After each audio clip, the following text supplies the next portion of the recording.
Ferrari Land in PortAventura is the ultimate F1 theme park, especially if you're an F1 fan and a theme park fan just like myself. And if only there was a magic way I could just somehow travel there right now in just 2 seconds. And as if by magic, I have travelled to Spain in under 2 seconds and I am now at the ultimate F1 theme park. So I'm going to start my day off by going on that. But it's got about a 2 hours queue, so hopefully there's this thing called a single rider queue I can go on, which might shorten it down a little bit. And because I'm on my own, I don't just have to queue in that massive 2 hour queue, I can use the single rider queue.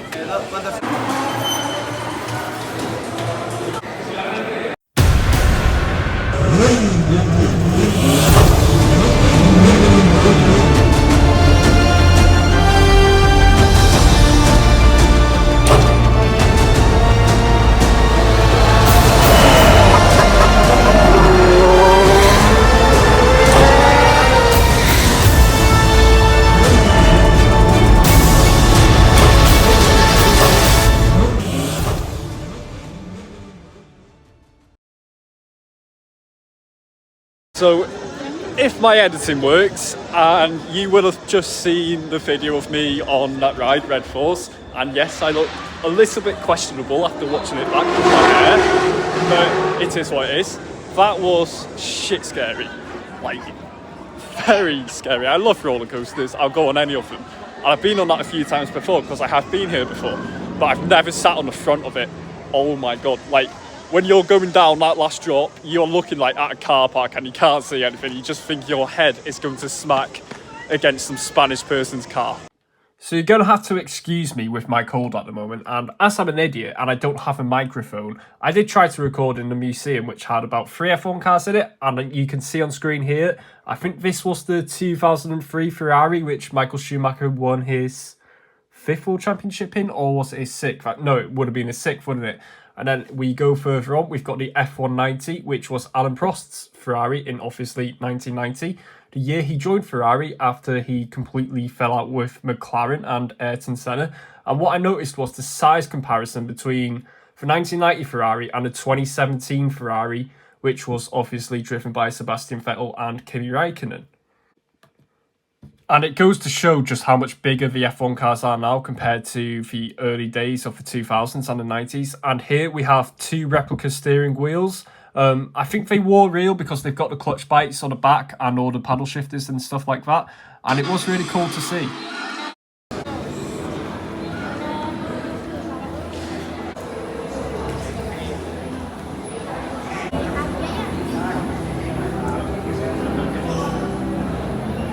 In here, you've got some F1 simulators. However, you have to pay an extra €15. Even though you've already paid to get into the theme park, you still got to pay €15 on top of that to drive an F1 car on the F1 game, which is something most of you could probably do at home anyway.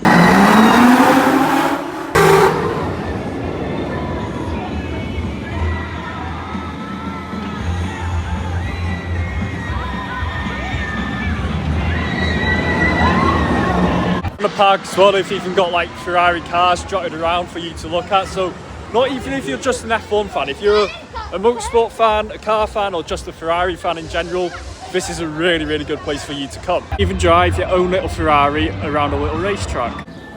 The whole theme park as well is themed around Italy and especially Maranello, obviously, as that's where Ferraris are built and where they're based as a company. It's a replica of Enzo Ferrari's house. I've seen many famous Ferrari drivers have their first Ferrari photos taken in front of, recently being Lewis Hamilton obviously, Michael Schumacher as well, and Sebastian Vettel. And you can even buy a Ferrari t-shirt, however, it's €110, so if you want to buy that, but it's a lot of money for just a t-shirt. Especially when you can just get that delivered to you for just 60 quid online. Apart from the fact the shop's expensive, I've got no other complaints about Ferrari Land. It is absolutely brilliant, and if you're an F1 fan, you would love to come here. It is absolutely amazing. Now, if you want to go there, and you're wondering how you can get there, well, go and check out my travel channel, Connor Edwards, where I cover how I've got here to a place called Salou, which is not too far from Barcelona, about an hour, 2 hour drive away from Barcelona.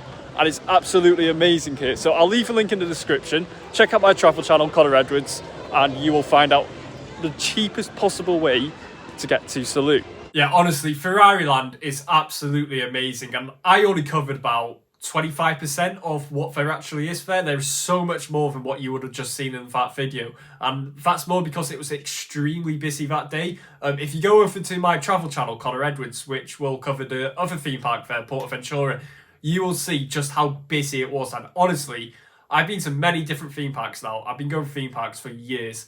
I've never seen a theme park so busy in my life. But yeah, Ferrari Land is absolutely amazing. And if you're an F1 fan, or if you're just a fan of Ferrari cars or motorsports or anything, 100% definitely go there. Make sure you drop a comment. Would you like to go to Ferrari Land? Subscribe to the channel, like the video, and I'll see you all in the next one.